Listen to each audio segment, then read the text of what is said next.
জয়নগরে নাবালিকা ধর্ষণ খুনে দোষী সাব্যস্ত অভিযুক্ত মুস্তাকিন সর্দার দোষী সাব্যস্ত করল বারুইপুর আদালত। আগামীকাল সাজা ঘোষণা। ঘটনার 61 দিনের মাথায় সাজা ঘোষণা। 36 জন সাক্ষী দেন। 30 অক্টোবর চার্জশিট জমা পড়ে। জয়নগরে নাবালিকা ধর্ষণ খুনে দোষী সাব্যস্ত অভিযুক্ত মুস্তাকিন সর্দার দোষী সাব্যস্ত করল বারুইপুর আদালত। আগামীকাল সাজা ঘোষণা। ঘটনার 61 দিনের মাথায় সাজা ঘোষণা। 36 জন সাক্ষী দেন। 30 অক্টোবর চার্জশিট জমা পড়ে। বারুইপুর আদালত থেকে আমাদের প্রতিনিধি পিয়ালি মিত্র আমাদের সঙ্গে রয়েছেন। সরাসরি চলে যাবো পিয়ালির কাছে। পিয়ালি,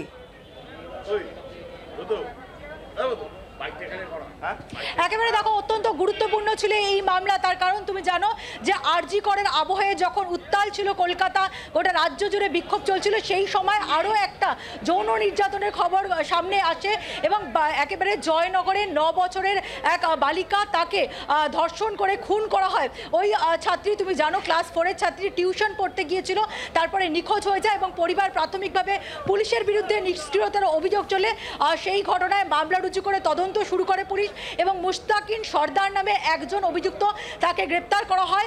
19 বছর বয়স ওই যুবকের এবং এই ছাত্রী যখন স্কুল থেকে ফিরছিল সেই সময় তাকে ধর্ষণ করে খুন করে, তাকে যৌন নির্যাতন করে খুন করা হয় এবং অত্যন্ত তৎপরতার সঙ্গে এই ঘটনার তদন্ত শেষ করে পুলিশ এবং 3 সপ্তাহের মধ্যে 5ই অগস্ট মামলা রুজু হয়েছিল, 5ই অক্টোবর মামলা রুজু হয়েছিল এবং 30শে অক্টোবর চার্জশিট পেশ করা হয়। গোটা ঘটনায় যে বিচার পর্ব সেটাও অত্যন্ত দ্রুত শুরু হয় এবং 61 দিনের মধ্যে কিন্তু বিচার পর্ব শেষ করে আজকে বারুইপুর জেলা আদালতের পক্সো আদালতের বিচারক তিনি অভিযুক্তকে দোষী সাব্যস্ত করেছে। কোন কোন ধারাতে দোষী সাব্যস্ত করা হয়েছে তোমাকে একটু জানাবো।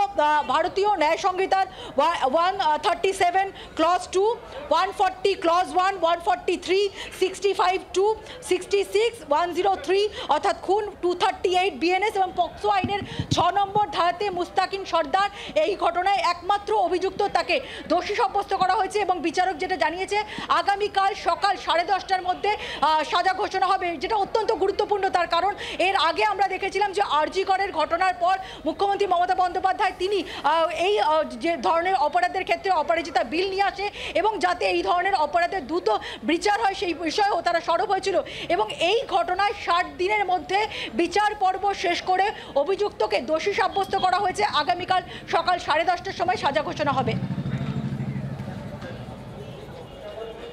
ধন্যবাদ পিয়ালি। আমরা কথা বলছিলাম, আমাদের প্রতিনিধি পিয়ালি মিত্র ছিলেন আমাদের সঙ্গে। আপনাদের আরো একবার জানাবো এই মুহূর্তে অন্যতম গুরুত্বপূর্ণ খবর। জয়নগরের নাবালিকা ধর্ষণ করে দোষী সাব্যস্ত অভিযুক্ত মুস্তাকিন সর্দার, তাকে দোষী সাব্যস্ত করলো বারুইপুর আদালত। আর আগামীকাল সকাল 10:30টার মধ্যে এই দোষী মুস্তাকিন সর্দারের সাজা ঘোষণা। তথাগত চক্রবর্তী আমাদের অপর প্রতিনিধি রয়েছেন আমাদের সঙ্গে।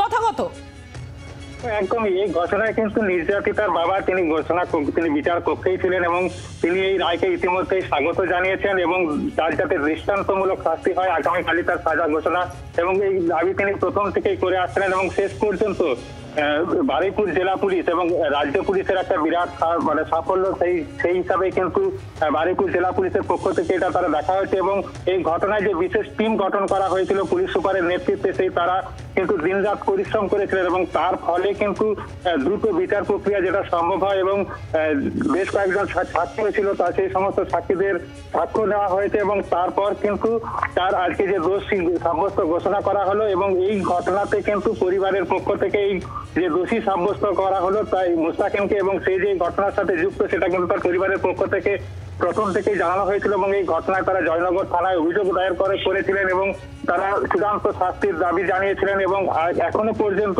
তদন্ত প্রক্রিয়া যেভাবে এগিয়েছিল রাজ্য পুলিশ বা বারুইপুর জেলা পুলিশের পক্ষ থেকে পরিবারের সঙ্গে নিয়মিত যোগাযোগ রাখা হয়েছিল।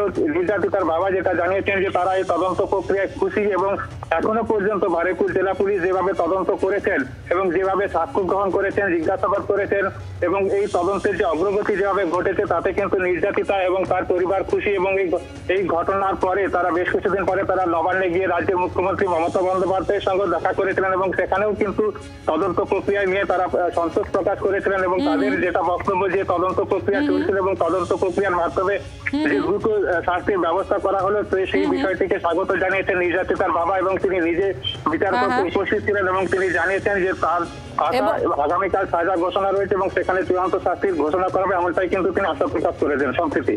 অনেক ধন্যবাদ তথাগত। আমরা কথা বলছিলাম, আমাদের প্রতিনিধি তথাগত চক্রবর্তী ছিলেন আমাদের সঙ্গে। আপনাদের আরও একবার জানাবো, আগামীকাল এই দোষীর শাস্তি ঘোষণা রয়েছে সকাল 10:30টার মধ্যে।